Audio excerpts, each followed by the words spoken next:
Alright, I'm gonna be honest here. I just came back from seeing this movie with a couple of friends. We watched it, we reacted to it, we had an in-depth discussion about it the entire walk home. So now I'm home, and it has taken everything in my power to not watch the original Star Wars yet. Because, you know, this movie's supposed to tie right into this, but I want to review this movie on its own first. I feel like that's just fair. Alright, that being said, let's talk about some Star Wars.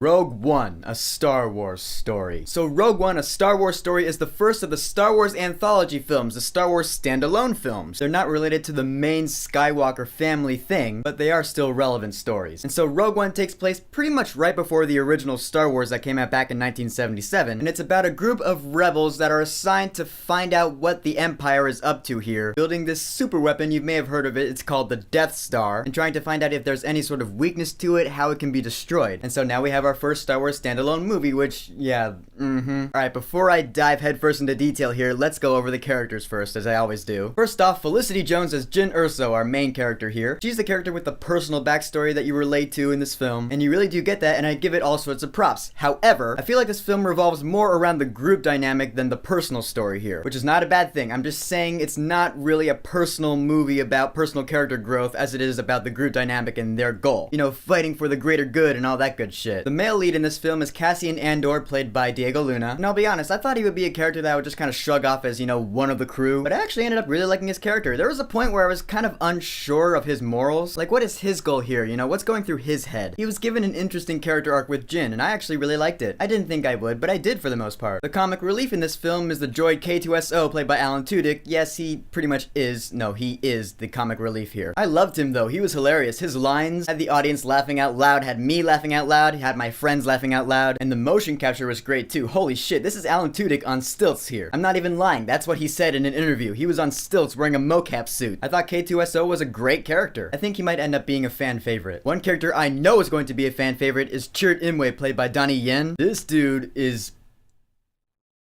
badass. He was the most badass protagonist of this entire film. He's this blind dude who claims he has a connection to the Force. He's not a Jedi, but when he throws down with stormtroopers, it's like some straight up Daredevil shit. Again, badass. As for the bad guys here, the one we see the most of in this film is Krennic, played by Ben Mendelsohn. And I thought he was good, but at least to me personally, there was nothing about him that really stood out. He was kind of like a Tarkin 2.0 of sorts, but nowhere as cool as Tarkin. But he played the role pretty well, you know, he was a solid British Imperial douchebag, although the actor is from Australia. And I'm gonna get this out of the way. I know most of you are gonna be good about this, but I'm just full warning you here. If you plan on walking into Rogue One to see how badass Darth Vader's gonna be in this film, don't do that. Granted, he is badass in this film. Oh my god, I want to talk about it, but I'm not going to. But really, he is in like less than 5 minutes of the film, and I feel it's okay to tell you that because, and again, I feel like you should already know this, but he's not the main point of this film. He's not the main antagonist. The film's not about him. There's a reason he's like faded up on the poster there. He's barely there. But it's okay though, because there is something in this film that really keeps you entertained throughout, and that is the visual effects. Oh my god! I thought I was blown away by The Force Awakens visual effects last year. Dude, this film's visual effects, I'm not just talking about how good everything looked, you know, everything looked great, but this film has hands down the coolest, most awesome aerial battle with X-Wings and TIE Fighters I have ever seen in Star Wars ever. Straight up, hands down. I was watching this literally gaping at the screen like, and I think it is because of the fact that these are the vehicles from the original trilogy. I never had the opportunity to see the original trilogy on the big screen before, not even when they were re-released in the 90s, because, you know, I was a baby. So to see these old-fashioned X-Wings and Y-Wings and TIE Fighters and Star Destroyers look better than they ever have in full-blown 3D action sequences, it's as great as it would sound to a Star Wars fan.